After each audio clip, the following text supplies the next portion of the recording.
Unidentified vessel. Please submit your clearance codes.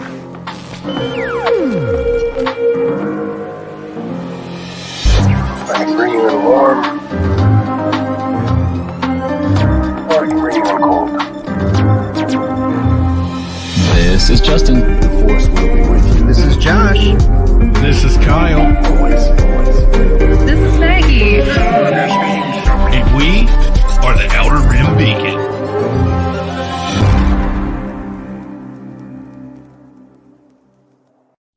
What's up, everybody? Happy Friday night. You have now tuned in to the Outer Rim Beacon, your frequency for everything in that galaxy far, far away.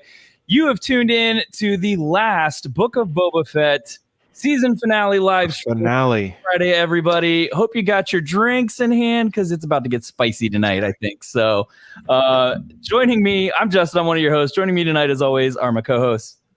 This is Josh, and I'm just wondering, does anyone know how many days until May 25th?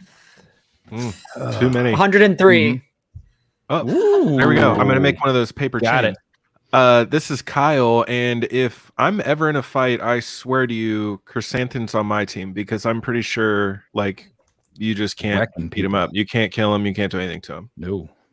And this is Maggie, who thinks Scad should get his very own spin off.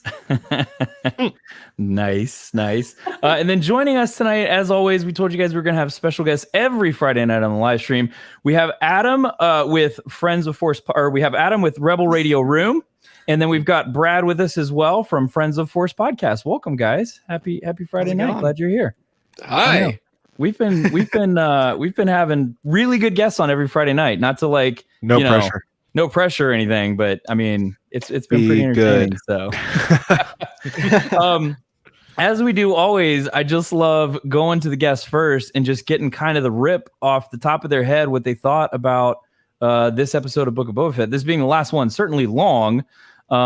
Let's go, Brad. Let's start with you. What was your first impression of the season finale? Well, I mean, it had Boba Fett in it, so it was great. Yeah, that was good. Yes. That was the on the box. So that was good. No, honestly though, I really enjoyed it. It was a lot of like really fun action set pieces. I'm like a big Din and Grogu shill, so that was the biggest emotional beat for me throughout the episode. And I think we should give Robert Rodriguez more Star Wars, actually. So that's my hot take of the night. Nice. Not quite enough Robert Rodriguez. That's all right. That's all right. Adam, what's your take on this week's episode? I thought it was one of the better episodes of the season. I think it did a decent job of kind of bringing everything together. But I think a lot of my enjoyment was kind of undermined by the fact that the entire season was kind of like all over the map. So there was a lot of things in it that I really liked, and it's like, ooh, I get to see this Cad Bane in real life, and they're gonna shoot each other, and like, ooh, and they're running around and stuff like that. There's all these little things that like I objectively that I subjectively loved, but I think that it wasn't the best season finale I've seen this week, but it's also one of the better Disney Plus finales, if that makes any sense. That's a whole different discussion. Yeah. Okay. No, makes sense. And it is the landing. It is. You're right. You're exactly right. And I'm going to say this with Robert Rodriguez. I he's been great. I'll see. Like, I don't have any qualms with that. And everybody tells a story in a different way. How they write it, how they direct it. No qualms with that at all. Like, I'm sure the six of us could sit in a room and go, this is how I'm writing it. And we'd all come up with something different. Right. And everybody's going to go, well, I don't like Josh's version. Or Maggie's going, well, Kyle's version's stupid. And just be all different. Right. So it's artistic impression. It's different from everybody, from every director, from every writer. And it's out there. It is out there. It's more Star Wars content. I love seeing more Star Wars content. And there's always something, I tell people this all the time. There's always something that you can take from Star Wars, no matter what it is, that you enjoyed, and something usually that you probably didn't enjoy. But I mean, I always try to find the good things in what I'm watching. Sorry, Justin, that is way Mhm. too sane to be a Star Wars fan. Yeah, that is here. That is You mean way too rational healthy. thinking behind Rational that? thinking. We're not typical. Healthy fandom. I don't know. Are we sure that you're Star Wars fans? You actually Yeah. find things that you like? This is actually a Star Trek Cover podcast. this. Just cover this circle here and hide all the Star Wars garb around the room here. Let's go, Maggie. What were your thoughts on this week's episode? As a big fan of Robert Rodriguez, I was really happy that he got to take us out of here. I was actually really impressed that we got as much closure as we did. I've gotten really used to, particularly Star Wars, not providing us with good closure. And I can't tell if I like that they did that or dislike, because I feel like they wrapped up so much that was left unsaid from Mandalorian season 2 finale that I don't know where we're going now. Like, I have a vague idea of like where they're probably going to go because Jon Favreau is pretty predictable. But I was just surprised by just how much closure we got. And that was kind of what I walked away like, huh. So if we never got another episode of the Book of Boba Fett, and we never got another episode of Mandalorian, I'd be fine. Like, I've never had a show that is continuing, like a story that's continuing, have so much closure so early in the game. Because we don't know about Boba, right? We don't know if we're getting season 2 or not yet. I think Ming tweeted something earlier that, hey, if there is a season 2, great. If there's not, it's fine. Like, and it is a very odd place right now where, that we don't know where they're going. We don't know what's happening. They're very uncomfortable though, walking down the street, doing the little, hey, what's up? And trying to please the people. Are you talking about the moment where Boba Fett's like, so why did the show even happen? Yeah. He's like, we're not really good at this. And he's like, Maggie, or what's Fennec is like, well, if it's not us, then who?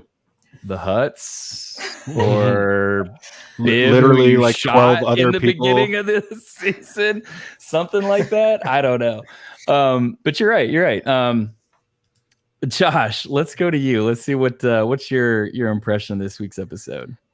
So there were a lot of moments and things that I liked in this episode, and there were a lot of really dumb nitpicks that I had on the first viewing that I've grown on as I've thought about them.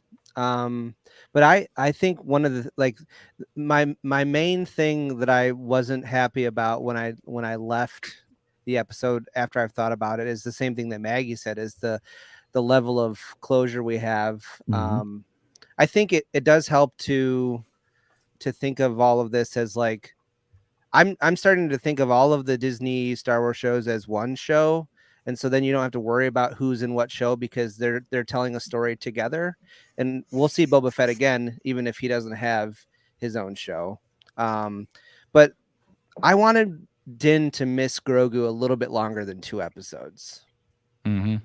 Yeah. And I was shocked that that wasn't a cliffhanger for this season. Like, what does he choose? Where does he go? Like, it didn't stew at all. Yeah. No, I got you. But there were so many great moments, and I don't mind. I hated Maggie's twirl joke, spin-off joke, but I didn't mind the spin. Yeah.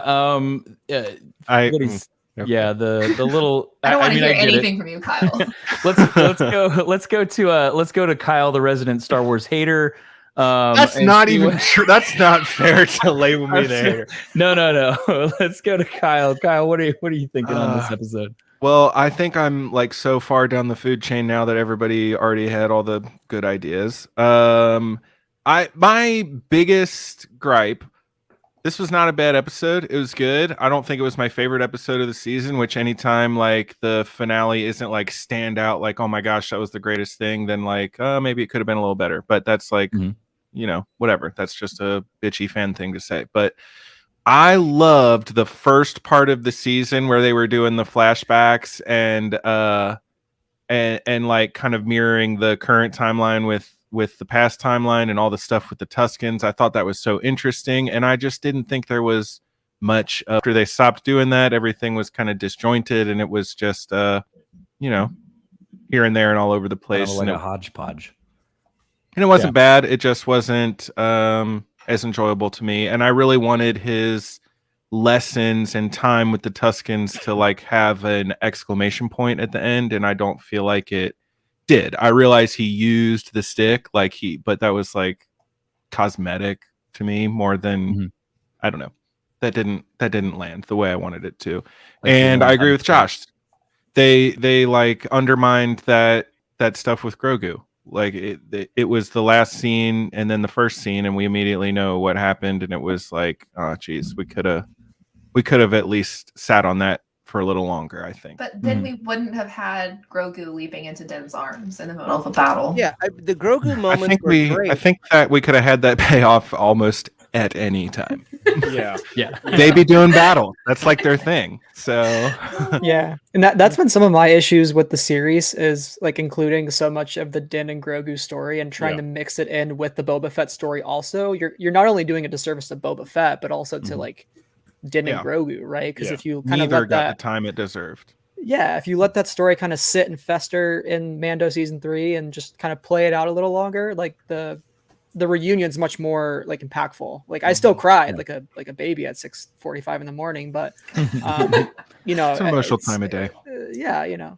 So I feel like it could have just been somewhere else though, and like Josh said, like a little longer, maybe like one more episode, perhaps. Yeah. Or another season. I think the biggest thing for me is like that it all felt like the first draft. Like I feel like we saw the first draft of a script. Like all the elements for a really interesting story were there. Even like layering in the Luke and Grogu and Din Djarin's story arcs it's all very interesting. But it felt like Favreau wrote it out over a weekend, and he's like, all right, we're doing what we want to do. You know, we're going to make this now. The other thing that kind of came away, it's like, it's funny because I think, you know, I think Favreau wanted to make a Boba Fett show, and Boba Fett show, there was going to be a movie. And so they're like, well, you can't do Boba Fett. And he's like, well, I'll come up with my own Mandalorian and play with all my favorite toys. Like this is an IG-88, it's IG-11, there's a Boba Fett, it's Din Djarin, et cetera, et cetera, et cetera. And then he got really into telling his fan fiction. Like his fan fiction became a really interesting story. It's not perfect by any means, but it became really interesting. And then all of a sudden he's like, hey, you guess what? You can play with Boba Fett now. He's like, great. And all the stuff that he really wanted to do was kind of used in Din Djarin's story. So he came up with this, what is like an interesting version of Boba Fett's next chapter. But it wasn't as well thought out or as well constructed as all the stuff he's done with Din Djarin. And I think that kind of shows by how much emphasis is put on in Din Djarin in those last 3 episodes. It really becomes like, you know, in some ways, to my mind, those first 4 episodes with all the flashbacks were weirdly constructed, but it was like, I kind of wish that was like a tie-in novel. Like I wish that there was like the first episode, like the 5th episode. You just want there to be a book of Boba Fett. An actual book of Boba Fett, yeah.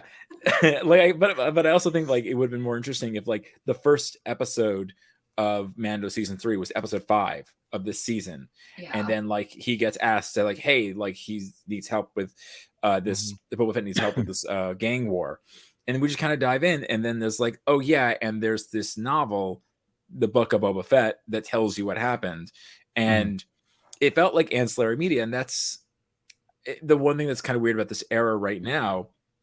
Is as someone who grew up reading the Legends novels and has every single copy, like these are all the stories that we got in the Legends novels. Like, oh, what happened to this character in between these 2 movies or in between this 2 story? Well, here's a book explaining it. Isn't that exciting?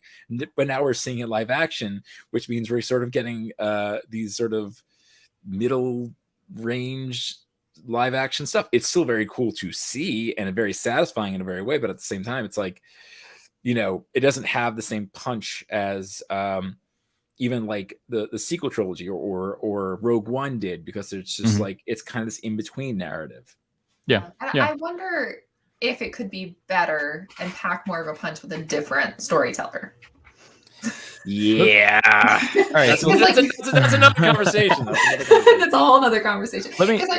Go ahead, Maggie. No, go ahead. Finish. Like it's really interesting that this finale is not dissimilar from the season 1 Mandalorian finale or the season. Like Jon Favreau is really good at last stands. He's really good at at everybody coming together at the last minute to fight a common villain. And it for me, I felt like the whole hiding out in the sanctuary felt very reminiscent of the finale of season 1 of The Mandalorian, right down to like war torn. Yeah. It was very, very similar. And I was like, okay, so this is Fav's thing. This is how he knows how to bring a story to a close. That's all he knows how to do. Okay.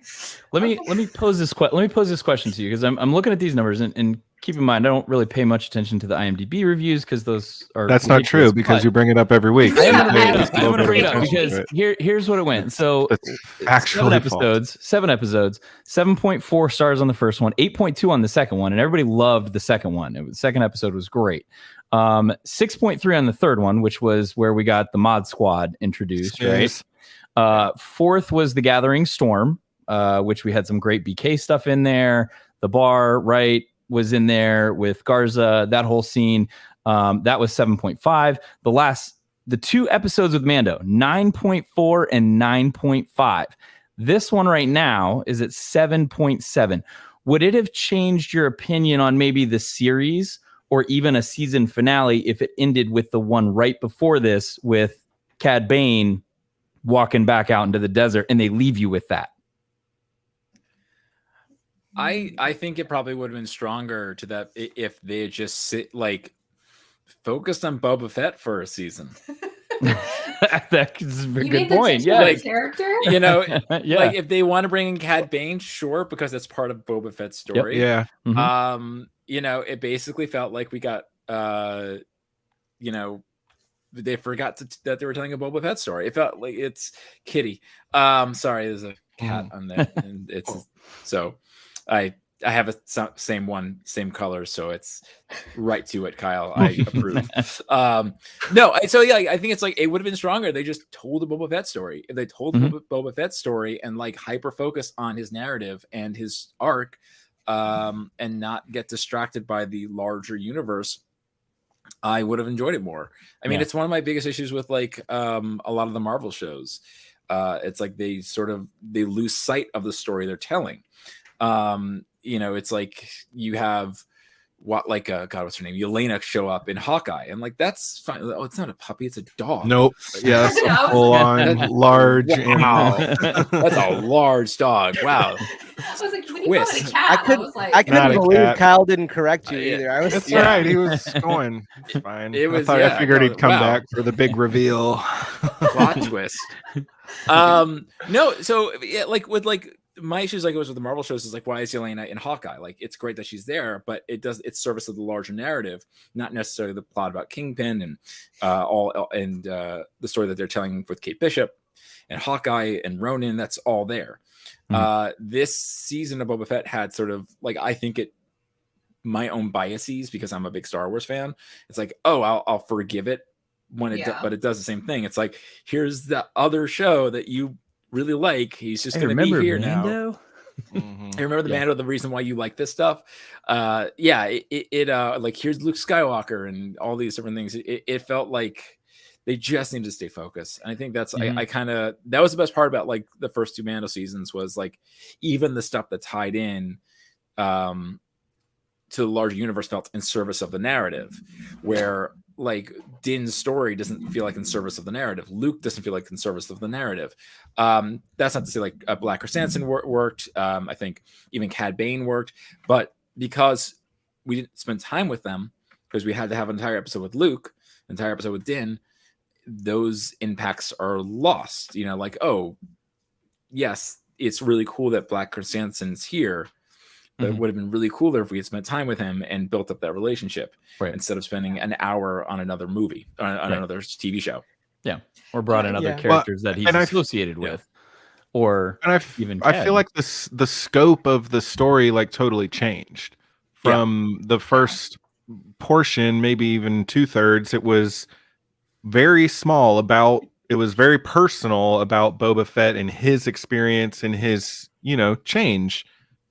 His rebirth, and then it became this giant sprawling thing with Jedi and other Mandalorians, and what does it mean to be a Mandalorian and a team up, and it's like you said that we know Cad Bane and Boba Fett have real history, like interesting ass history that they didn't address. They were like, hey, we've known each other a long time, bang bang. Like I mean, geez. Can I say what drove me take a crazy beat. about that moment was the fact that, like, my mom has no concept of Clone Wars. Like, she's seen me watching it, she's heard me talk about it. She has no, and like my Hollywood Critic Association live stream. There's somebody on our stream that they have never read any of the extra content, no clue, no idea, and I was like, that would have been, there was a perfect moment. And this is something about Jon Favreau. Like, I hate ragging on Jon Favreau, but he does this thing where he just assumes that you understand point B and he goes from A to C.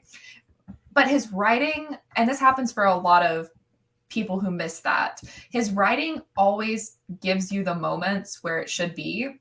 And you can glaringly see where, like, he just blew past, like, the natural way that, like, your characters will eventually come out with, the things that they need to say. You just have to choose to let them say it. And the moment when they're in the sanctuary and, like, Boba asks Din if Cad Bane's still out there, perfect opportunity for Din to be like, what's the deal there? And for Boba to be like, yeah, when I was growing up, like, I had, like, run-ins with him, like, very brief, perfect little, like, drawing. See this dent? Like, yeah, like, he could even, like, it's right there. But Jon Favreau just went straight past that and moved on to the next part of the story without connecting the dots. And then when you get that final scene between them, it doesn't have the impact it could have had for the general audience, who is just like, oh, I guess this is just some bounty hunter. I guess he's dead now. I guess we'll never know. They're not going to watch. And the rest of us are stuck here like, no, I swear Cad Bane is super awesome, and they've known each other, and they shot at each other, and whatever. Yeah. Okay, he's blue. To and be fair, you doing that is like me before Boba Fett showed up in Mandalorian saying, no, I swear Boba Fett's cool. He's in the books. He's cool in the books. Well, and it was kind of the same thing though with Fennec too, though, like, because Fennec pokes her head around the corner, and I'm like, it would have been great if she popped out and goes, "Oh, Cad Bane, you're still around? Didn't I kick your ass a while ago?" Like, also, like, nothing. Why didn't Cad Bane, while he's goading him about his father and all this stuff, be like, oh yeah, and your sister? Like, imagine the people who never watched Clone Wars but jumped onto the Bad Batch because now they have Disney Plus and this thing is being advertised and they have kids and they watched it and they know that story and no they mention had, of Omega, Fennec and Cad Bane right there, and there's no connection. Yeah, Fennec. Yeah, I don't think for a Fennec franchise that likes to connect everything. That's like the one most obvious connection that you could do right there. Yeah. It's like they just toy with us. I don't feel like anyone knew about her except for the Bad Batch, though. Like, I don't think Cad Bane knew that she was he knew he was punching Fennec Shan for 45 minutes straight. No, I know. And they were like staring each other down. And I'm pretty sure Fennec Shan knew that she was a clone because she was working for Tom Lay. So like, she's smart enough to connect to those dots but there's T's. history. There's more recent history there for maybe people who tune into the Bad Batch right on Disney Plus than people who maybe haven't seen the whole Clone Wars series, right? Like, they went, oh, I'll watch this Bad Batch show on Disney Plus. Come on, watch these Clone people, Wars, right? Guys. Yeah, and you watch these two. It's still fresh in your brain, and here we go. Hey, they're still in the same world in relatively the same time period. No mention of any this one of it. didn't come out 14 years ago or whatever. No, I mean, and no that's mention the thing, of it. Yeah, people who liked Mandalorian season 2 and liked Fennec Shan coming back and Boba Fett definitely wanted to watch the Bad Batch as soon as they found out that Fennec Shan was going to be in it, because they want that connective material between, like, oh, okay, well, I obviously need to watch this because she's going to be in the Book of Boba Fett. And it's weird to me that they just missed those opportunities. And we know that they at least knew that these things were happening, though I have my opinions about whether or not they knew Fennec was going to be in the Book of Boba Fett, because the concept art in the Mandalorian season 2 book that comes out Monday, Tuesday, she's not in any of the concept art for the throne room. It's just Boba Fett facing off against Bib Fortuna. So that was definitely like an 11th hour decision. Interesting. And I still think the show is missing, like, speaking of Cad Bane, I feel like the show is missing a big bad. I just never really felt like, why should I fear the Pikes? Why are the Pikes important? Why should I care about them? Right. Yeah. And I feel like Cad Bane would have just been like the perfect, like we keep saying, like, somebody from his past and somebody from his present who seems to be the same, but Boba is somebody that's trying to be changed. Right. So it really would be a interesting contrast, but it's just not there. Yeah. I thought we were going to see Daniel Logan in the armor. I can't believe we went an entire Boba Fett show without Daniel Logan flashback. And he was so excited for the show. We have all the threads there, right? Like Kyle was saying, the things were there in the beginning, like Camino, the Geonosian Arena. The flashbacks. Like, oh, those are really cool. Like, is he gonna face those? And even when the droid is like, hey, you're fully healed, I was like, that's kind of weird. That's 4 episodes into the season of a 7-episode series. Right. And then Fennec's like, well, what about the scars on the inside? And he's, and then it was like, actually, he's like, we're not going to address it. He said, no, we're going to Din Djarin's story now. Maybe there's hope for season 2, though. The rest he's going to get therapy therapy in season 2. Yeah. It's a shame. Yeah. Yeah. But you're right. Yeah. There was no big bad. The twins were removed pretty early on. Yeah. They pulled them out and said, nope, it's not going to be them. I think a lot of us hoped it was Kira and Crimson Dawn running the syndicate. Yeah. And like I was thinking that too. Yeah. Even if she didn't show up like to go address things personally, right? If it referred at the end, like, hey, the Pikes are retreating, we're trying to get back to Obadiah, and you see this status, like you see a droid walking into a room or something to somebody with their back turned to you, and then they turn, like, he gives the status report and she turns around and it's Kira, I would have been fine with that. Like, that's who they're reporting to. Would you have? Yes, I would. would. That was going to be the post-credit scene. Same, yeah. Because again, we have the War of the Bounty Hunters. Yeah. Mm-hmm. Yeah. And we have Crimson Reign. It makes sense. Yeah. Go ahead, Brad. I think how did they sell? Oh, go ahead. How are they trying to sell Cobb Vanth, who like clearly got winged in the tip of his shoulder, as like near death, can't even show up the whole episode, and we're rallying behind our marshal and what like. They're setting up that they really tried. They really tried to make us think that Chrysanthemum was in the Bacta tank, because there was like all this really weird dialogue. I wanted to. Like, he even. I was really hoping it was like, hey, you'll get the Bacta tank later. It's like, he's saying that right now. You guys are getting shot at, and then John's like really trying to make us be like, oh, Chrysanthemum, it's in the tank. Like he's in the tank later. I'm telling you, it really feels like that first draft. Like all the elements are there for like a really good story, but like it's just half baked. And this it's is why we need like, writers' rooms. Yes, I mean it's also like my girlfriend's a normie, as I like to say. Like she would never describe herself as a normie because she's a former circus performer, but like she's a normie. Like and like if I were to sit there and say like, we'll sometimes watch like The Mandalorian or Star Trek together, or like or Doctor Who or whatever, and she'll ask me a question, and I'll start going into the whole like detail of it. She's like, what do I need to know? And I'm like, he's mad at this guy. Okay, fine.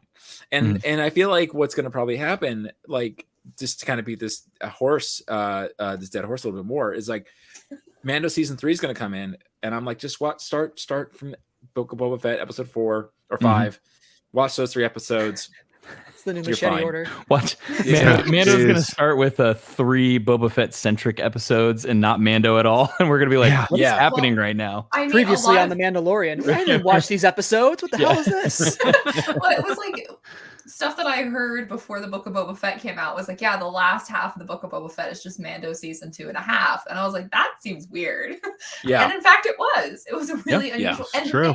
I think that the thing that like I'm a big fan of like interconnected worlds, like Chicago's, the Law and Orders. Like I like those shows. I'm a big serial television fan, and they do crossovers a lot, and they're usually like big events, and like that was how I tried to view that. Like, it's a big crossover event, and usually like the characters from the other TV show, a crossover episode? Yeah, so like the people from the other TV show will usually like dominate the episode, the first episode of it, because it's designed to like let people catch up with those characters. Maybe they only watched the first season, they haven't caught up. And that's really what I assumed that episode was just like here's keeping up with the Mandalorians, like here's what's been going on.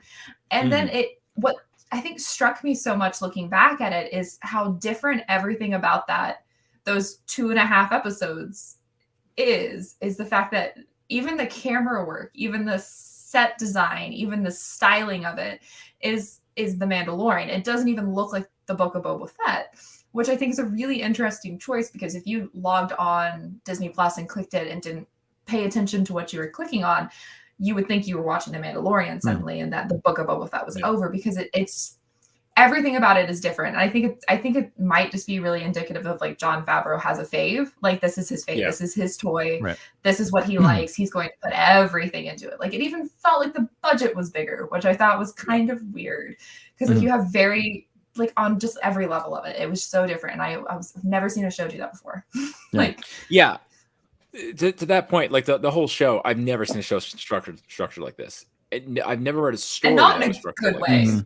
Not in a good way. Like, I was hoping that would stick its landing, but like it was very much like throughout the entire like it backed itself into a corner a little bit, really. Yeah.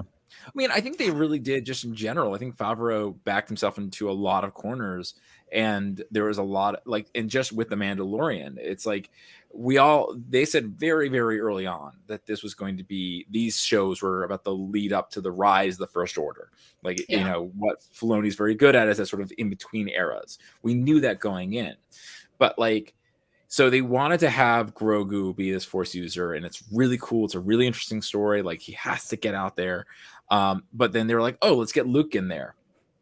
But the thing is, the moment they bring Luke in, they've backed themselves into that corner of like, well, clearly we have to get him back for two reasons. One, he's the thing that makes us money.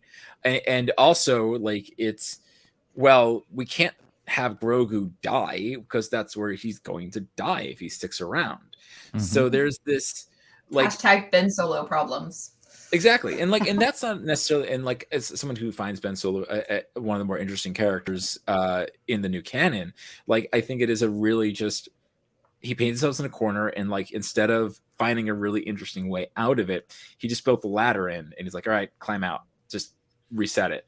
And I mean, it's again, to make the Marvel comparison, I think there's a lot of things that this show tried to sort of mimic Marvel aspects, like tying in the larger universe, making sure that you had to watch this thing to understand the next thing. You know, as much as I'll complain about like how the Disney Plus series have been structured and function, you feel a need to watch them because, like, well, this is going to pay off later. And there were aspects of that in this series, but it felt, it's like Favreau learned a lot from Feige. Obviously, they founded the MCU together, but he doesn't have Feige's skill of yes-anding himself. I mean, that's the biggest thing that like Feige's really good at, is like, he's like, well, we have this thing here. Like, we established the Infinity Gauntlet was in Thor, but now we have it here, so we fake it. You know, like, fake, that's a funny moment. You know, and Favreau tried to do that with this series, and I think he just didn't have the skill set to sort of weave it in seamlessly and make it feel both standalone and pushing the narrative forward. You're right. Right. That's the thing, is the whole season doesn't stand on its own as a contained thing, unfortunately. And I've got to say, now that we're like over a half hour in, this this opened with Adam making a joke about being positive Star Wars fans, and we proceeded to shit on it. Hold on. Ever since he made that comment. Hold on. I'll give you a positive. We've been really constructive about it, though, because it's like, this is how it works, and this is how it could be better. And I think that's the key part. Positively shitting on it. I'll say that. It's concrete. It's constructive criticism, which I think is a valid part of being a critic. And I think that's the biggest thing. Well, yeah, a couple of times, but it's not even that. It's just like, you know, we live it right now. We live in a society. But there's this aspect of like fandom that like, it's a black and white sort of thing. You either love it or you hate it. I really enjoyed the Book of Boba Fett overall. It's Star Wars. I saw live action Star Wars shit happening. Live action Cad Bane. Live action Cad Bane, more Boba Fett, like just the dark saber, which is like all these different things that like are really exciting to see. But at the same time, it's like, so yeah, it's not an either or. I can really enjoy this thing that I watched, but I can say why it didn't work in the way that the Mandalorian season, the Mandalorian worked. Why I can, you know, watch The Rise of Skywalker and really have issues with the storytelling and the choices that they made in it, but I'm like, Rey built a lightsaber, you know, and it's just like there's, you can find the good. You can find the good, and you can sort. But also, this in enjoying something, like I could tell you, like I love The Last Jedi. I think it's my favorite Star Wars of the new era. It is not a flawed movie. You know, it's like there are things in it that like I have big issues with. Like Maggie knows as well. Like I have serious issues with Rogue One. I still love it, but like I think this idea of like it's good or it's bad is destructive to conversation and artistic analysis. I can look at this story and say, I really enjoyed it, and this is why it didn't work. And it will not only make me a better viewer, but also a better writer. And like, how do I learn from this? Why does this not work? What about it doesn't work? But it doesn't mean I didn't enjoy it. I woke up every morning. I'm like, coffee, you know, I like starting my day. I like starting my day with a Star Wars. Yeah. So I'm not shitting on it. I'm just, I'll give you positive because I would say this at the beginning of this series. I was not digging the Mod Squad. Super great. After this episode, I actually liked the Mod Squad better than when they were first. Is it because he spun? You liked the spin? No, not because he spun. Because of what mostly is it Drash? Is that her name? Yeah. Mostly because of Drash. Because here is a young person that lives on Tatooine who we see like, you know, they're stealing water because they have to get water from somewhere. They have these cool bikes. They're just having fun, but she genuinely cares about the people of Tatooine. I think that's the big thing is like, she's like, no, I grew up a wampum from over here. If we go back any further, we're going to get pinned in and we're going to die. Basically, and she's like, we need to do something now that's drastic, and makes a decision to go up and help everybody. And I think they were this group, like the one got wasted. The one dude with the black leather jacket got drilled in the chest a couple of times, so he's not in this photo. But I actually liked this group more after this episode than I did when they first showed up. Just because of that, they were willing to help, and they're Tatooinians, I guess, that you know, are eager to help. I would 100% want Robert Rodriguez to do some like mini spin-off series, about the Mod Squad, because they're so in his wheelhouse. They're so Spy Kids. They're so We Can Be Heroes. They're so corny, and I love it. And yeah, like I'm so glad that people have come around to the Mod Squad because I love them from the start. I'm just gonna say I was here from ground up. But yeah, they're fun. They're corny, and they're so Star Wars. Like even though they're like more cyberpunk than we've seen before, everything about their aesthetic feels like Star Wars. They feel like prequel era, which totally tracked for you. Exactly. The other thing that I really enjoyed though was actually seeing these two together. Not the brightest of moves to standing in the middle of an intersection and getting shot at from every direction, all different angles. Which I love this series for. We've been saying that same thing, Brad. Same thing, Brad. We've been saying this the whole time. Nobody is scared of the Pikes. What have the Pikes ever done that is anything legitimately scary? That's why we should be scared of them. Their leader wears a Hawaiian shirt, and you can see the spice on his lip because he uses his own stuff. So. We were like, why is he scary? In the latter two episodes of this series, they genuinely made the Pikes a little bit more scary. But why the hell can not a single one of them hit anywhere where there is no armor on their bodies? Every single shot hit a piece of armor every single time. Plot twist, all of the Pikes used to be stormtroopers. You didn't know this, but that's why there's you know, that's why they're bad shots. It was like helmet fans. Every single shot hit piece of, like, and I get it. There's you know, it vibrates, they take a hit on the Pike. Yeah, like they just retired. They were like, we're just gonna put this over here and then put on catfish face. Yeah, it's a pun. But that was just the most ridiculous thing. I'm like, you're telling me you can't hit a single he has one piece There's of armor walls everywhere. Why didn't they stand behind something or that you have jetpacks go to the top of the buildings? So like nobody stands in the kill box just taking shots like that. I feel That's like, and also like the way that they were like crouching down, like as they were getting shot, and they're like, "Oh no, I'm going down." Right, well, like it's like slow death. They're known for training as warriors like their entire life or something. So true. True. Know any better. Justin, my biggest criticism. Go ahead, Josh. No, you're good. I was just gonna say the Pikes were only scary. They only convinced us they were scary from the moment Cad Bane arrived through the explosion until this fight started. Because as soon as this fight started and we're coming, we're gonna boop, boop, like I was like, oh, they're lame again. They were right back here to we red go. shirts. Yep.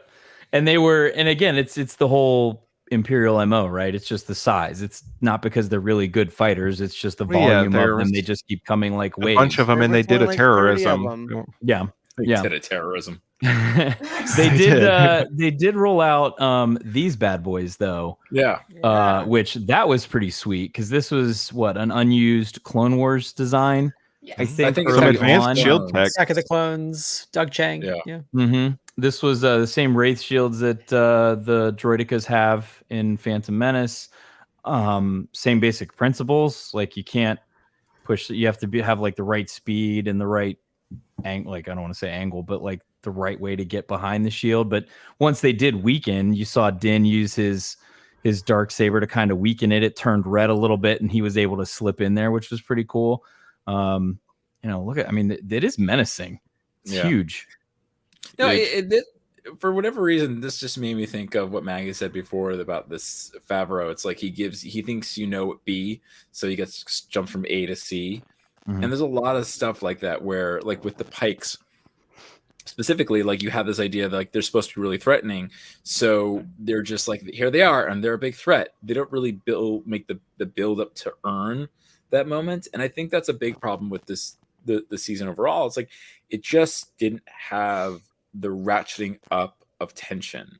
It wasn't like we never got to that moment of like, oh, we're really in trouble. It was like, we built everything, then they blew up something, and now we're gonna fight them. That's kind of what happened. There was none of that like sort of climbing tension. So like even though like it's so cool to see those droids in there, I forgot what how to pronounce the Scorpia or droids. The Scorpion droids. Scorpion droids. Right? Like it was just like you never get the sense of like overwhelming odds in a way that like really sold that finale. And let's be honest, some of that might have been COVID. Like there's a lot of things that we have to see. Like this was shot during COVID. So they were still learning how to produce something of scale during the pandemic. And as someone who works on set, during a pandemic, it's really weird. There's you're only allowed to have a certain amount of people on set, a certain amount of people on crew. So there might have been a better version of this that would have been filmed without the pandemic. But yeah, I just never got that sense of scale and that sense of buildup from the series. Yeah. And it was interesting because, the Pikes roll out their big guns, and then Boba says, I'm going to roll out my big guns. Yeah.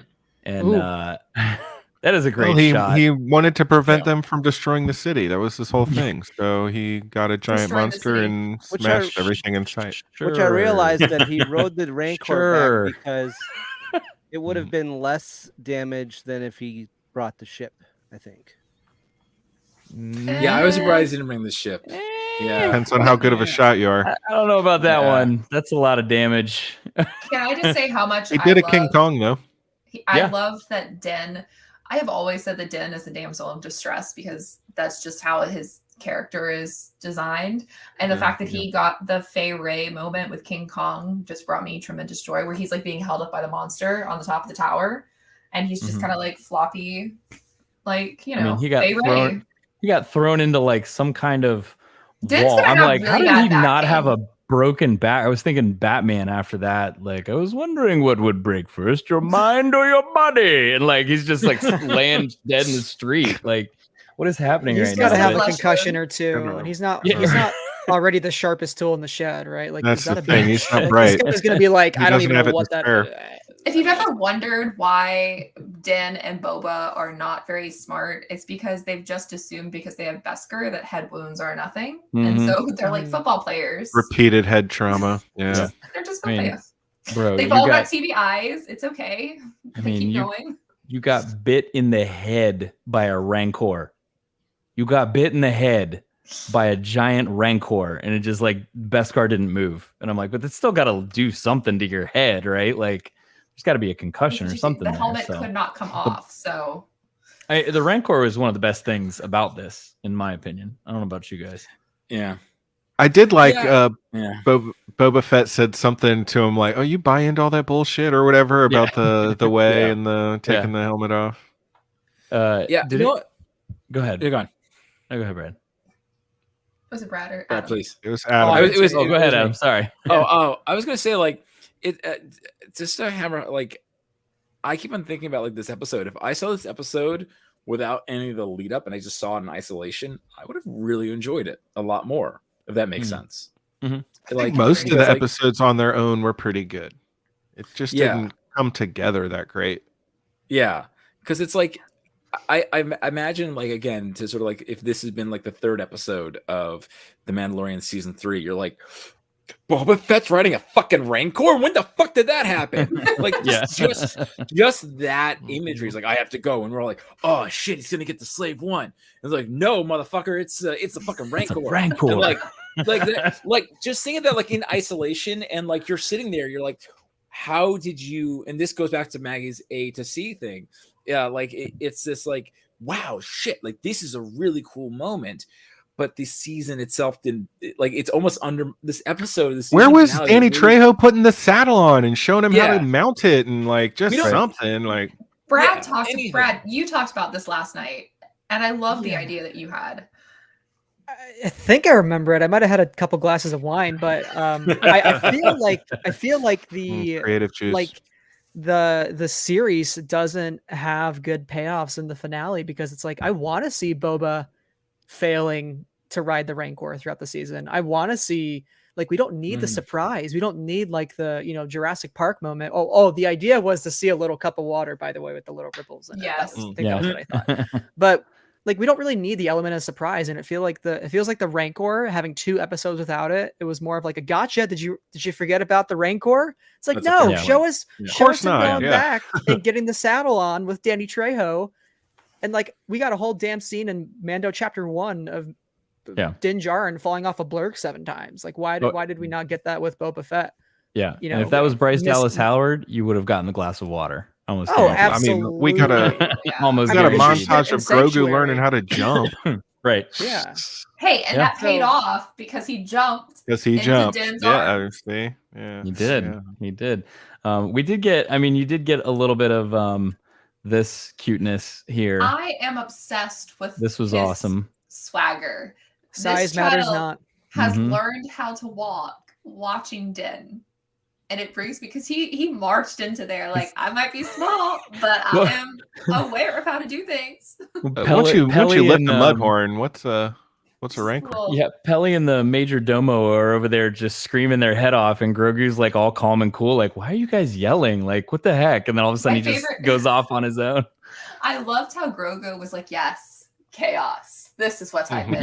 Yeah. He didn't want any of that stupid meditation bullshit. He wanted boring. to be thrown into a firefight. Yep, he's like, I love this. He lives for. But it's just funny because after he uses the Force, you got to have nap time. But look, he did it twice this How cute that is. He used the Force twice, and then he took his nap. Yep, he's like, I'm done. I'm tired now. I sleep. He's leveling up his Force powers because we all know the Force acts like a video game. Mm-hmm. Yeah. It is. Well, and he wasn't as straining. Yeah. Oh, he wasn't straining as hard. Kyle. Like Grogu's skill tree. the Mudhorn that we see with him in season 1, he's clearly like straining just to get this thing up in the air. Here, he's not straining. He's like just calmly communing with a frog and stuff. So. Yeah, he's calmly communing with it. He puts it to sleep and goes, you know what? I'm gonna go curl up with you. You look cuddly. Let's go. We had a nice chat. Let's take a nap. Babies and dogs. That's what Star Wars is about. And I think it's a confidence thing to like get really like meta about it. You know, Luke did mention to him in the previous episode, Yoda taught him. He's like, my old master Yoda told me size matters not. He spoke in riddles, and I feel like Grogu took that to heart and was like, size doesn't matter. I'm gonna go confirm this fucking thing. Since you specifically brought that up, Luke said 2 different things that I was like, I'm not sure you understood really what Yoda was telling That's you. not how this works. That's I not don't how any think of this you works. got it, man. He's like, no, you're trying too hard. Just do it. I'm like, I don't think that's not Yeah, wait, entirely. It what? was like you got to believe, not just like, Yeah. whatever. And yeah, you spoke in riddles. No, that wasn't a riddle. Maybe It's not a riddle. maybe John Favreau's like, see, we're building up to why things went terribly wrong because Luke really walked away from that conversation and was like, I got it. I can teach. I got No, I everything. totally got it Yeah. now. No, I This think is- you missed this some of the is- finer points.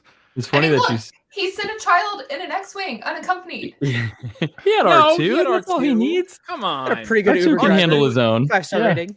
Yeah. R2 was trusted with the Death Star plans, Maggie. The Death Star plans. True. He can deal with a child. Mhm. But Like did the Death Star plans ever Adam press lots of Bold, buttons? he just valued a flash drive over the life of a small child. that flash Here drive on air. saved I'm with you. billions, I if not 100% trillions agree, of but you lives. verbalized it. Also, But Kyle. also, Fuck it's just them like, kids. he's I- the only one who knew. No, but also like, don't forget, motherfucking knows things. Like R2D2 is the one guy who knows all the shit Everything. that went down and Mhm. never says shit. He's just So like, yeah, not my monkey, not my circus. Mhm. Yeah. Yep. Oh yeah, Luke's way too calm and happy to have had any kind of meaningful conversations about the things that R2 knows. yeah. It's funny Hey, that watch your dad almost kill your mom one time. It was super not that cool. Yeah. Yep. No, Brad, it's funny that you brought that up though, because all I'm thinking about now is that he took those lessons wrong where he's like, oh, size matters not. Okay, I'll just walk out in front of this giant two-legged thing and I'm just going to speak in riddles and confuse the hell out of it, which led to this. And he's like, look, kid, I ain't got time for this. I just got to take a nap. I'm tired. He's like, man, I was pushing down Scorpionic droids all day. He's like, this was hard. Look, kid, I ain't got time for this. Luke said my master was small like you. Like, not he was the exact same little green thing that no one's ever seen ever before. Like, he was also short. Like, I think they had like slightly more in common. Well, remember I told you he was at the temple, so he's like, yeah, I knew that motherfucker.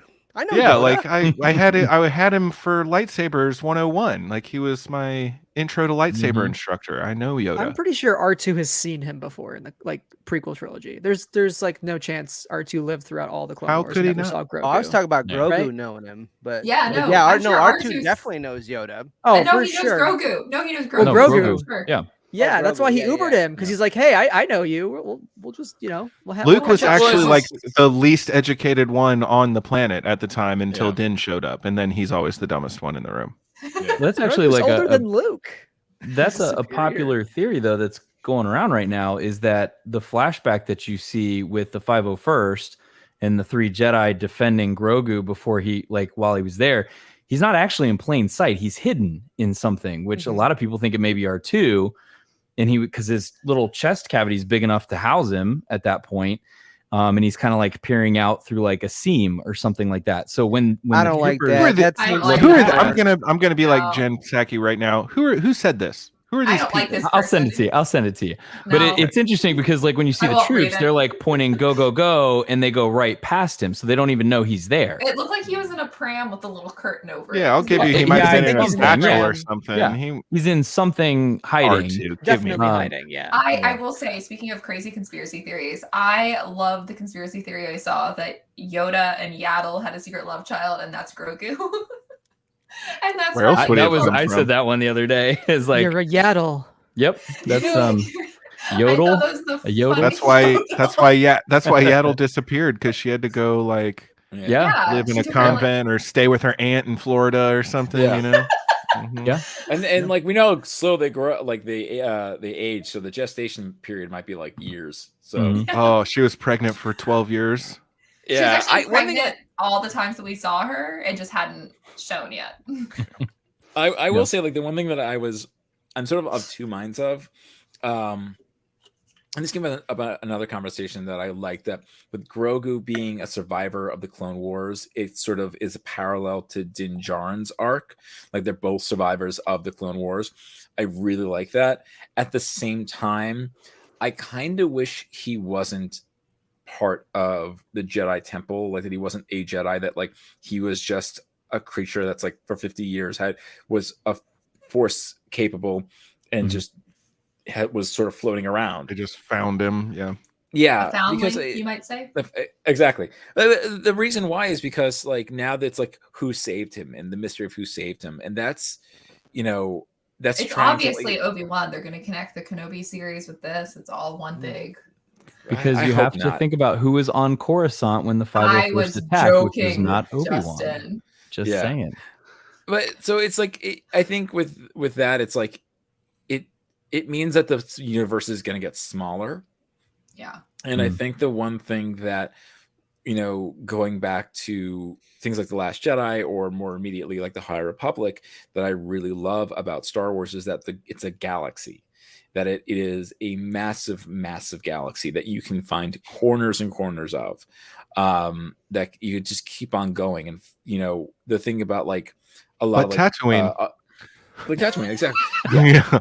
But that's the thing. It's just like, what's really like what it makes Star Wars such a unique franchise. And it's something that Star Trek has, and it's even something that like Lord of the Rings has, is that it's thousands of years of history, and it's a massive galaxy. So that not only can you kind of move around in a linear fashion, you can move in in a spatial fashion.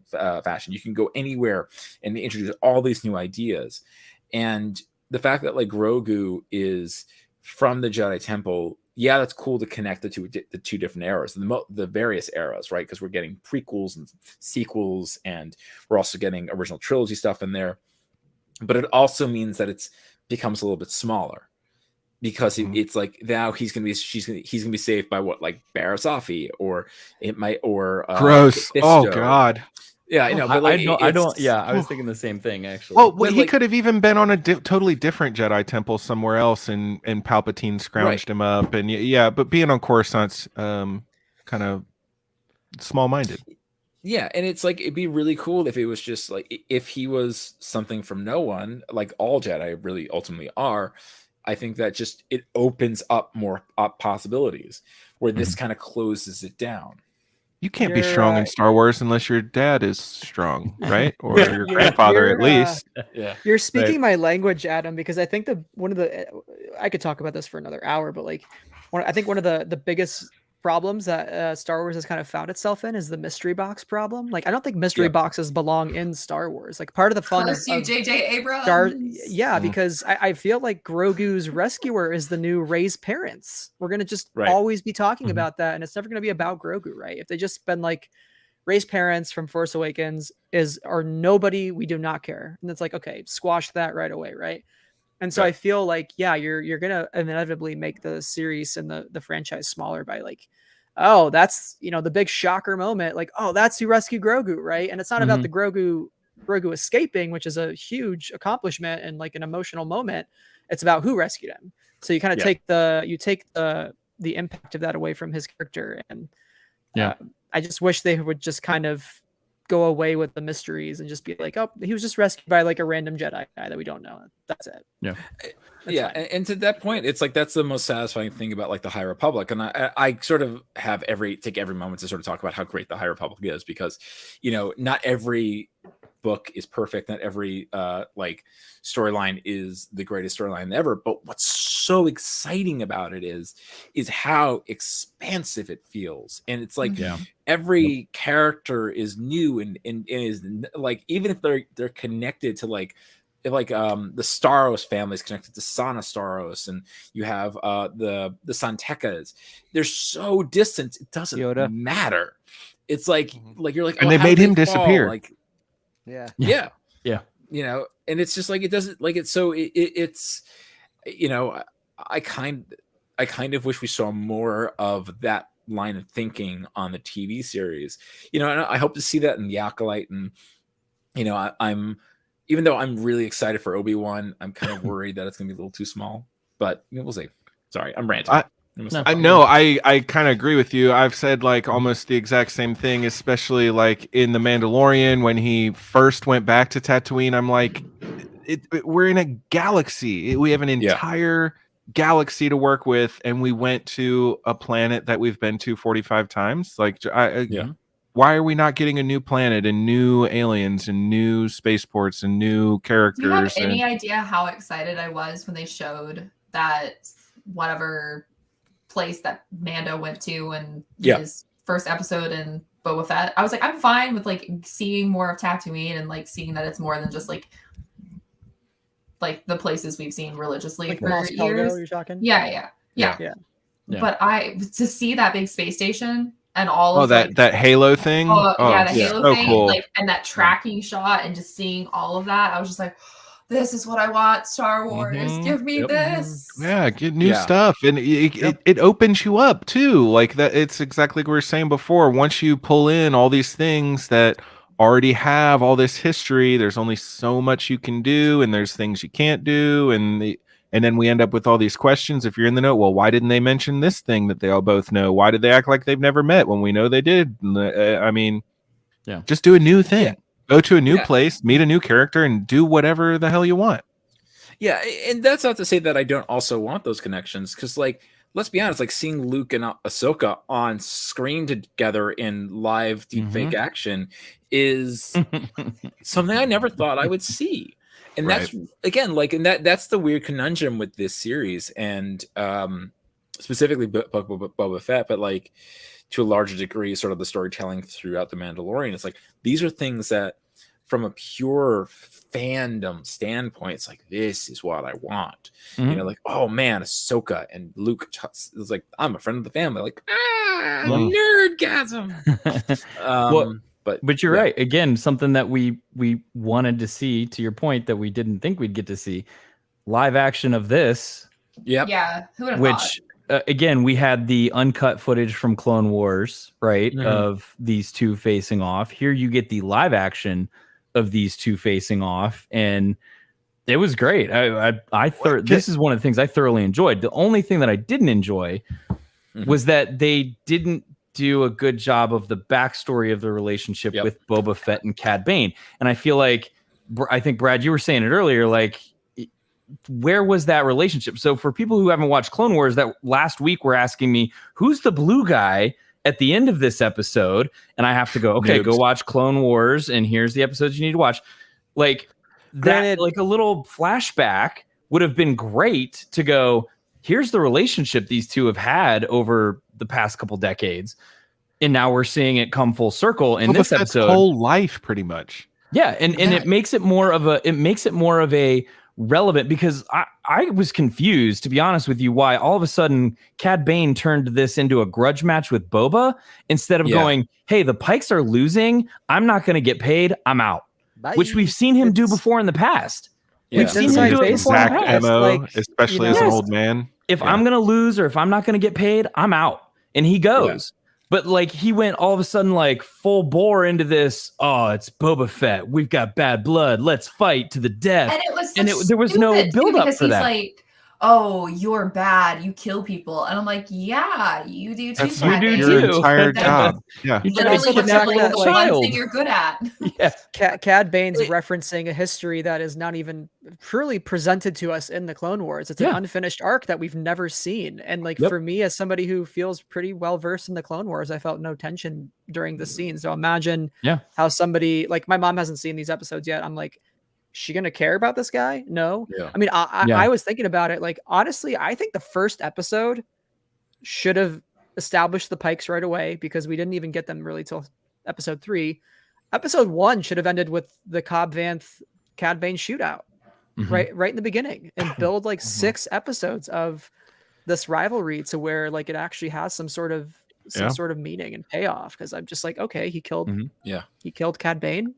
I wish they would have given this more than 6 episodes, so they had time to do everything they should have done. It's well, that's exactly what I was going to say. Like, I agree, Adam. Those things that have been on screen, like, those are moments. Like this Cad Bane and Boba Fett moment, I've wanted that for literal years. And Ahsoka and Luke, I didn't think that would ever happen. But at the same time, their entire interaction was like, oh, you're so much like your dad. I just need, like, give her, like, he was everything in your whole life. Like, I need Yeah, I know they met and I know they talked, and I can imagine the things that happened. need to but it was see like that. such a tease. And for Yeah. Cad Bane, like I can justify that he has that like beef because he's got a plate in his head now and he got shot, and he's the one. Boba Fett's the one person that took him out, and he left that iconic dent on his helmet. And they never ever even mentioned it. So it's like it was there. We were so close, and I love but just seeing them on screen, that's almost worse to me, because it's like, oh my gosh, you were on the 1 yard line and you couldn't punch it in. Yep. Yeah, and I there could are 2 hear points that him saying like, "Oh, never buffed out that dent, huh?" Like, yeah. Right? There's something, and this is again, something. Favreau. Yeah, I've never seen in a the- creator fight with his own characters. Yeah. It's like his characters are telling him what to say, and then he's like, "No, we're not gonna say that." Yeah. Why would I say that? But there are 2 points that like Justin and Kyle, you both brought up, and I'll start with Kyle. But like it's the reason, like, there are all these things that I really want to see that like are very surface level satisfying.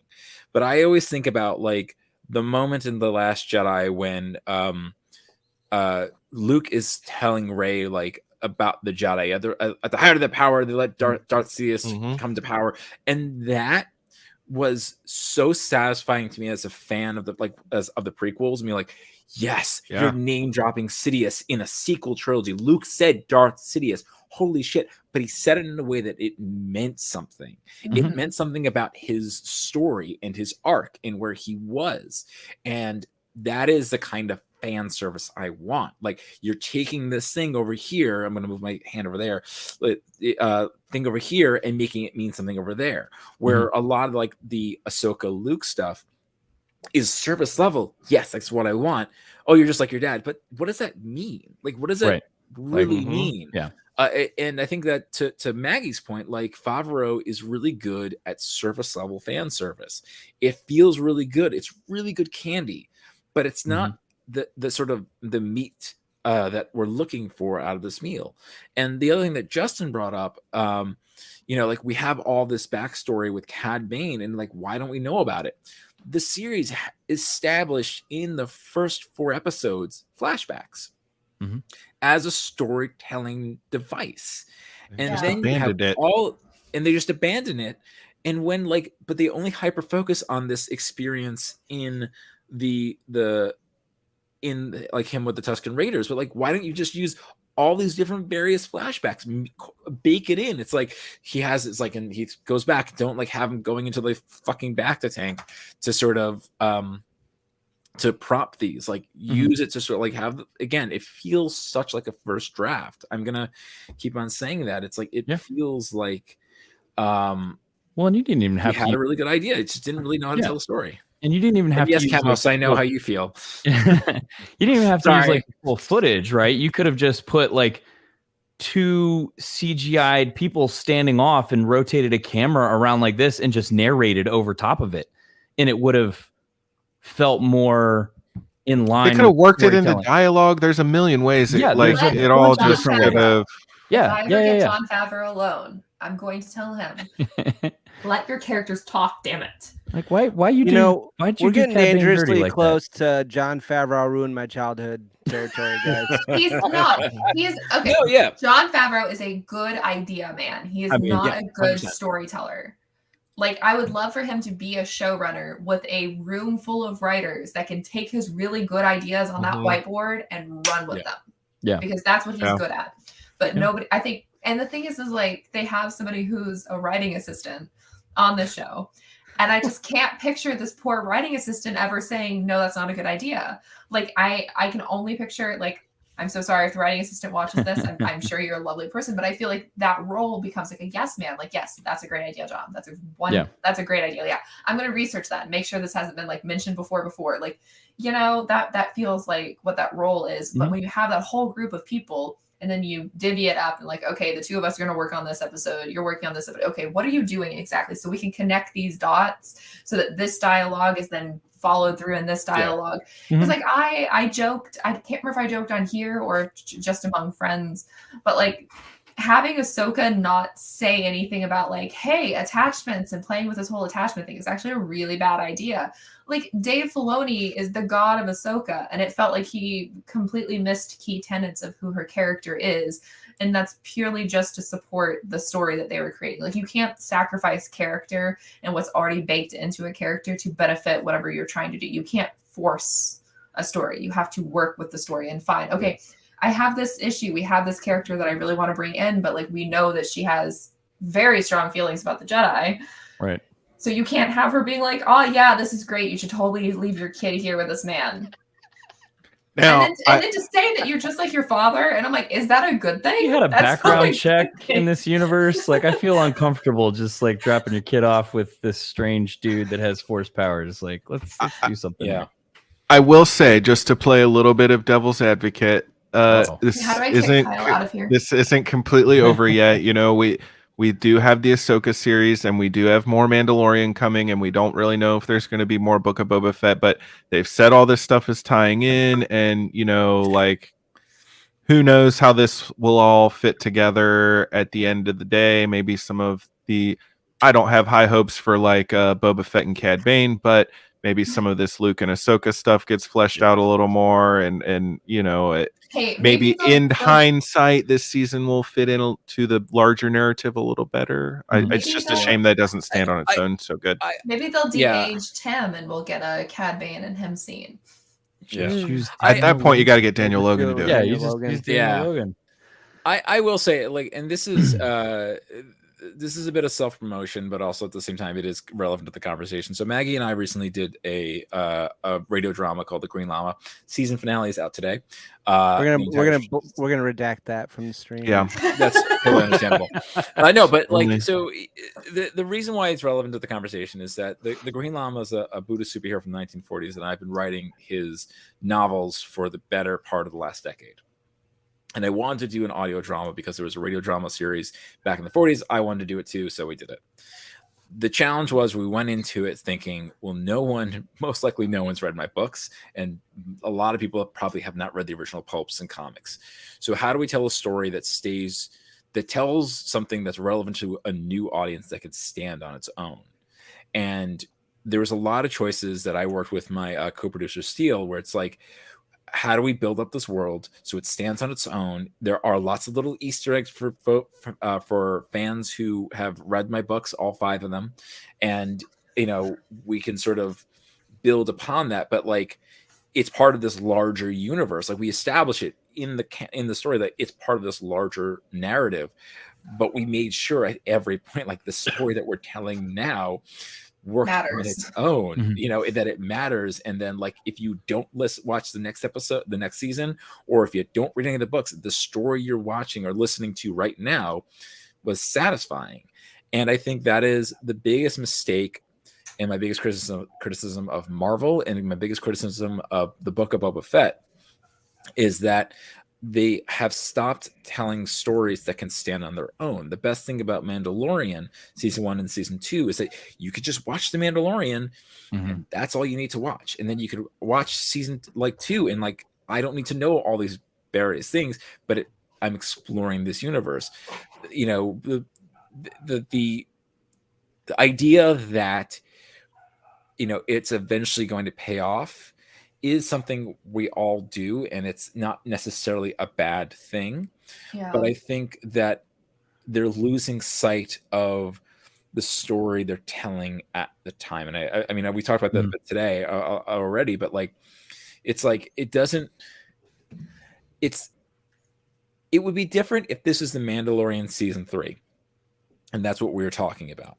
It would be different if this was a show called Star Wars, and it was just all these different things. But this was a series called The Book of Boba Fett, and it was the Book of Boba Fett that had the majority of 3 episodes that were not about Boba Fett, or 2 episodes out of 7.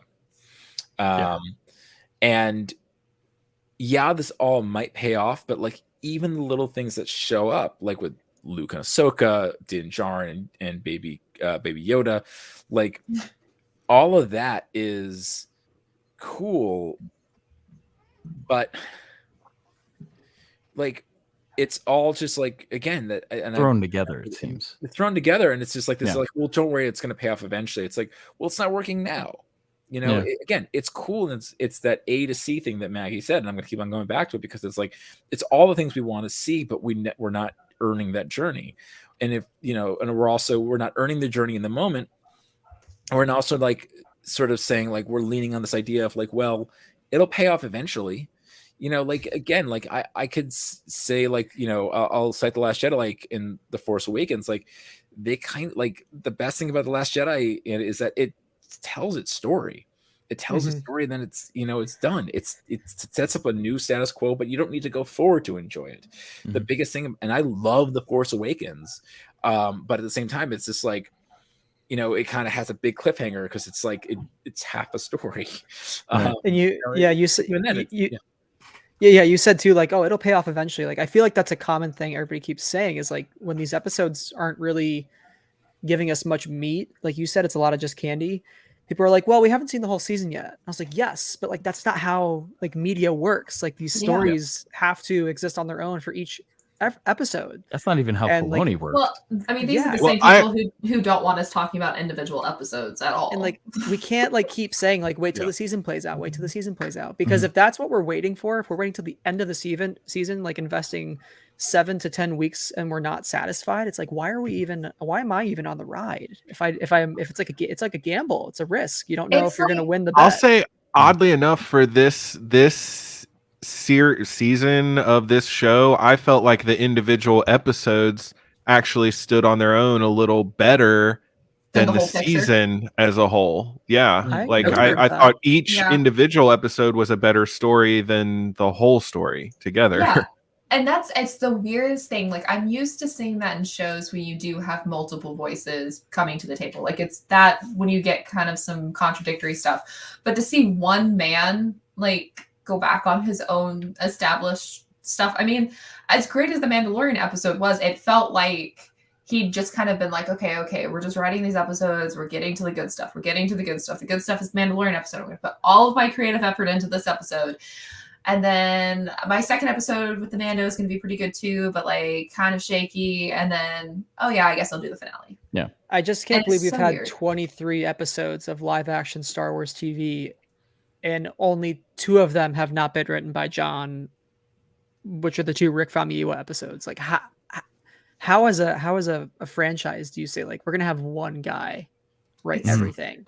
On every show. Didn't Filoni write the Ahsoka episode? He co-wrote it, I think. Co-wrote it with Favreau. Got co-writing credits. And that, I mean, how I got the whole idea about the from A to C is from talking to Arzu, because like she and I write a lot together and we read each other's work, and we're very similar minded, and so we'll often miss things in each other's writing because we know how each other's brains work.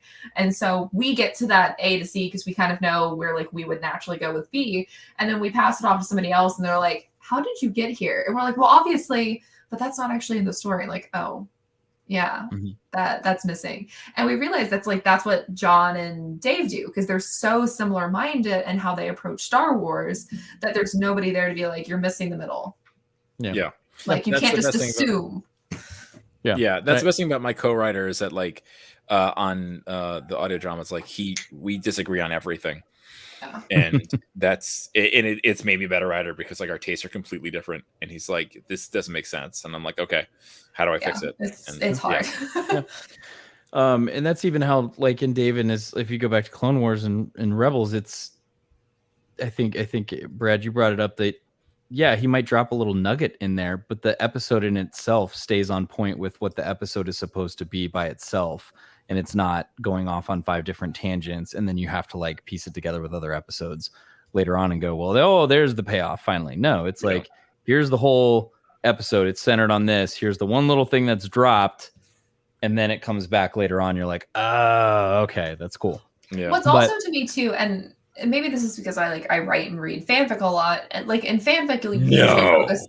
I know, shocking, right? You'll usually like fanfic is really interesting, and it's very different from writing books. It's very different from writing television because you'll usually focus on one character, and that will be like your central character that like interacts with everything. And what's weird with the Mandalorian, and even in contrast to the Clone Wars, is the fact that Jon Favreau has committed to sticking with one point of view the entire episode, and you really do not get outsider like you don't, the story never shifts to feeling like it's like from Finnick's point of view, like Finnick is doing something.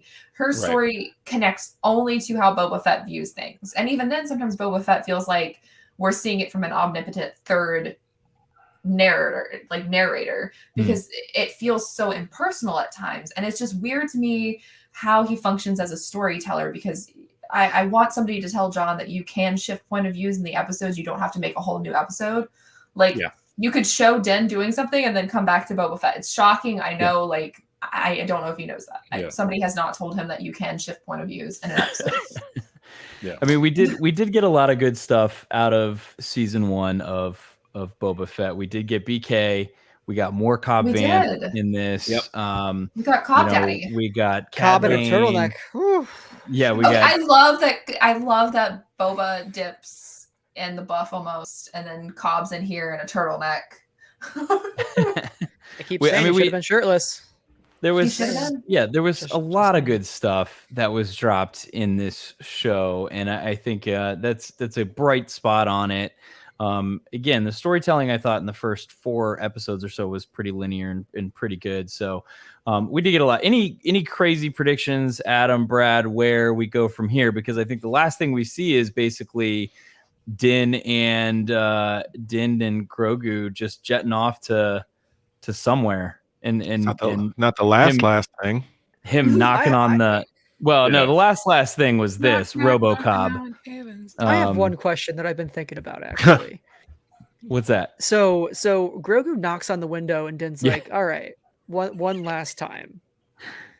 Is that to insinuate? I'm always like reading the subtext here. Is that to insinuate like we're one last time, one last go around? Like this is the last Mando season 3. It's it. Like we're not going to see Mando and Is John Grogu Favreau again. that smart? No. But his characters might be. That's the thing with him. I feel like so often his characters are the ones trying to say things, and he's like actively acting against them. Yeah. So maybe why were they just a 4-season show? I just don't know like how long Mando's gonna go for. Like, is this is this next leg of the journey it? Well, we hear them talk about it like they're leading to a certain thing. So I feel like I feel like they already, at least on some level, know where it's gonna like end. Plus, we have other media, so it like has to end in some way, somehow. Yeah, it's gonna build up to the sequel trilogy. Yeah, I mean, I think it's definitely going to be, and I've said this on other places, but I think the like rescue of Mandalore, like the retaking of Mandalore, I think is where it might lead to, and that's going to happen in parallel or intersect with the rise of the First Order. I would not be surprised if we saw Snoke in this series at some point. I would be honest. We saw him in a tank, kind of. Well, no, but like at the same time, it's like he's that's there. Cobb Vanth, man. Not that tank, Justin. You doing? You didn't recognize the thing on his head. Kyle. I just wouldn't be surprised if that's like where it goes. Like was it Shayla? I think Shayla Wren said it was like. I was talking to Shayla Wren and Ryan Airy about this. It was like Din might be like the new leader of Mandalore, but like it could go either way. Like he doesn't really want the sword, and he could give it up, or he could like take it up and become the leader. That would be really cool. Either version's an interesting story. But yeah, I think it's all about Mandalore. I think it's about the rise of the First Order. I think it's going to tee off stuff to the sequel trilogy, but I don't think to Josh's point, like it's not going to butt up against the sequel trilogy. We're not going to get the full 30 years. I think we're going to get like a 5-year period, and then we're sort of going to like see like, okay, like Din push things off. Not smart enough to make it all the way to The Force Awakens. Yeah. That's a really grim thought to have, but there's just no way that man makes it. Like he didn't show up in the last battle. The Razor Crest was obviously not there. Neither was any, fancy tricked out ship from Naboo Naboo. speeder. Well, you know the Razor Crest didn't make it.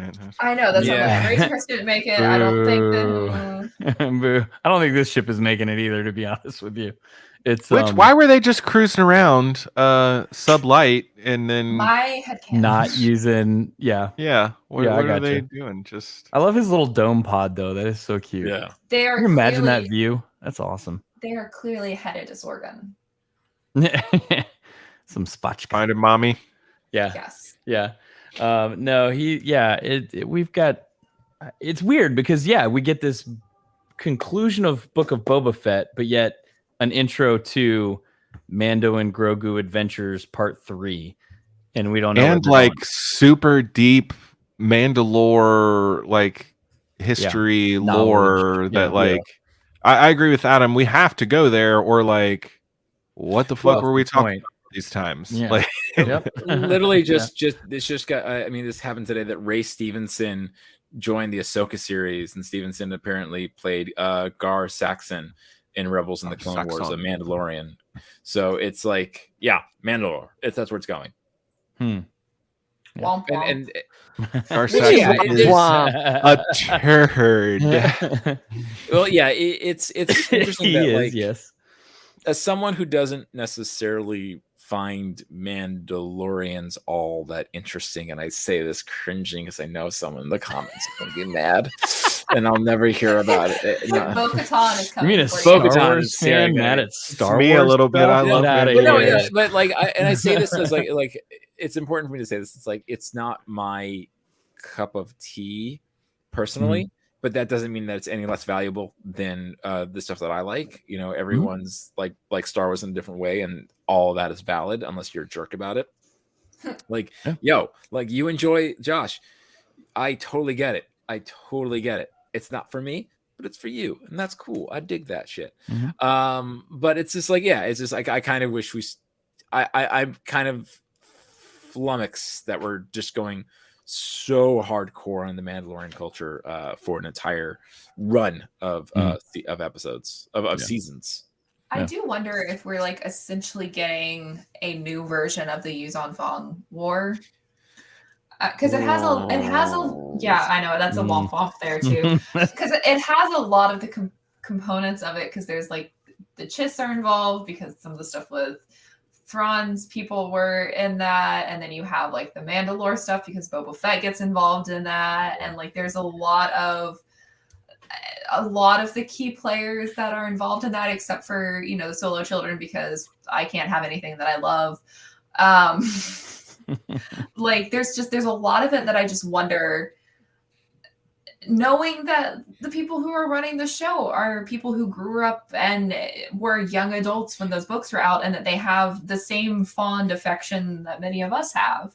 And it just feels like that was the first thought I had when Kathleen Kennedy said that this was building up to a big event and that they're having all of these spinoffs, because that very much was how the whole Yuzon Vong story. Is it going to be the Gris? Is that, because isn't the Gris like the stand-in for the Vong now? Yeah, basically. That's the rumor. But I will say that Favreau at Celebration, when they first showed the Mandalorian, he did say on stage that they're bringing back Legends material, and we've seen that. We've seen it. Thrawn. Yeah, That's exactly. been recanonized. Exactly. I don't necessarily think it's the Yuzon Vong, and I say this as someone who, it is a guilty pleasure, that series, man. Like it is. How dare you? Guilty pleasure. I love. No, you're right. No, right. I enjoyed the fuck out of that. No, who am I kidding? In hindsight, you're like, oh. No, yeah, exactly. No, that is exactly it. Like I can look at it and be like, this was a really cool idea, but it was executed in a sort of iffy way. But you at the mean time, just like Book of Boba Fett? It's a really cool idea, executed in an iffy way. Yeah, no, because like the Yuzon Vong was like one of those series. It's like, oh man, like, and I think this is one of my biggest issues with Legends. And again, I say this as someone who like Legends was what made me a Star Wars fan, and I need to say that because I just don't want people to yell at me. But like I loved. That's okay. No, I loved Legends so much. I mean, like I spent like an entire day 2 weeks ago organizing my books at my parents' house because I have every copy and I love them. But what was really frustrating about Legends for the longest time was that they kept everyone stuck in amber. Like, you killed off a lot of the secondary characters, but the core cast was always safe. They still killed off all the solo children. Well, they still killed off. Well, but no, but that's the thing. That was like, yeah, they killed off Jason and Anakin, but that wasn't Luke and Han and Leia. Like Exactly. that was they, like, the core cast was safe, and that was a cool thing with the Yusun Vong series. It's like they were supposed to kill off Jason, but they killed off Anakin instead. But it was like, oh wow, it was actually shocking. So like when like Jason Solo goes bad in Legacy of the Force as Darth Caedus, it's like there's actual like, but again.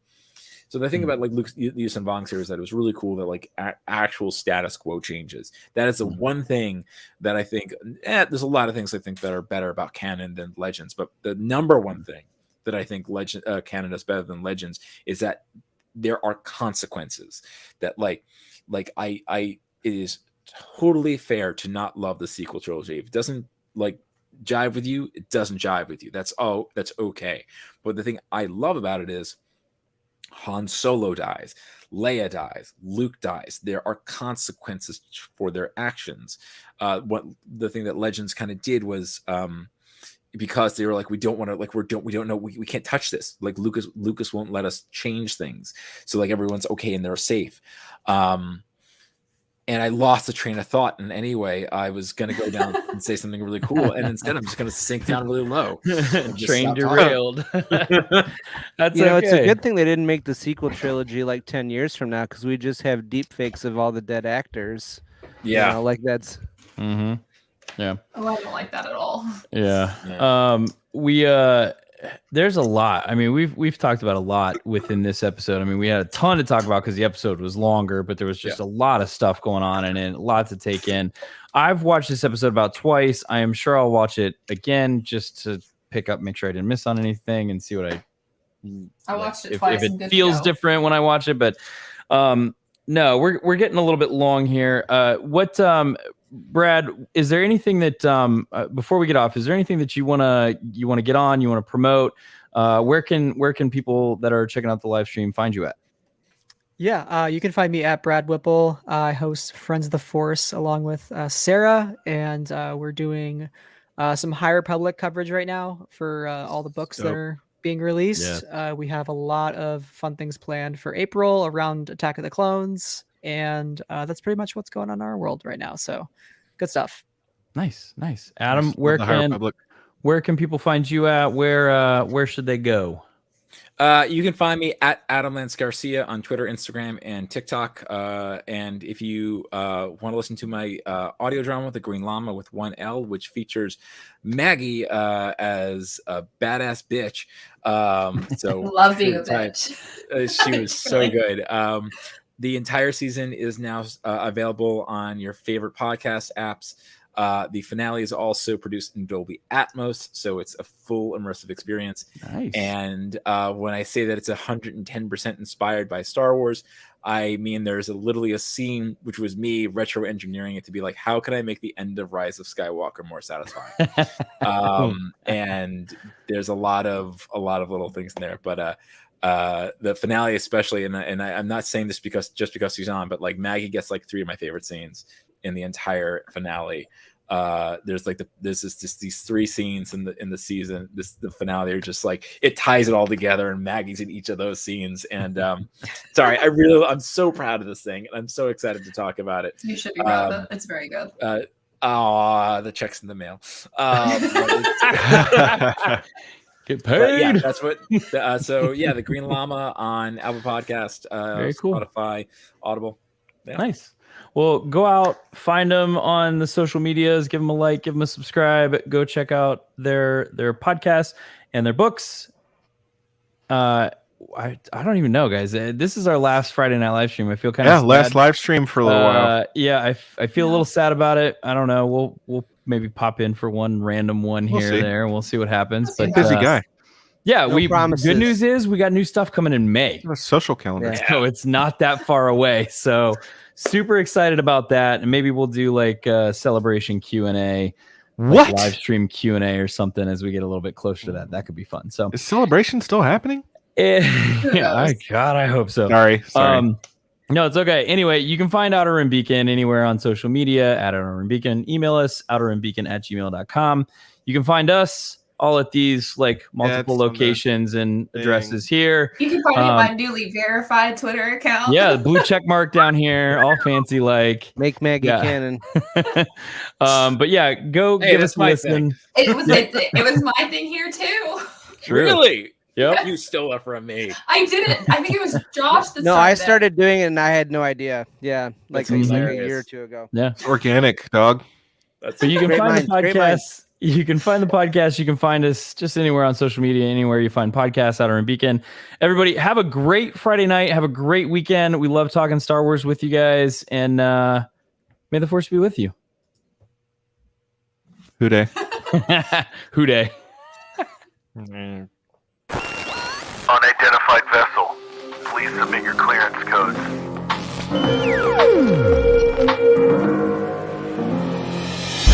I can bring you in warm.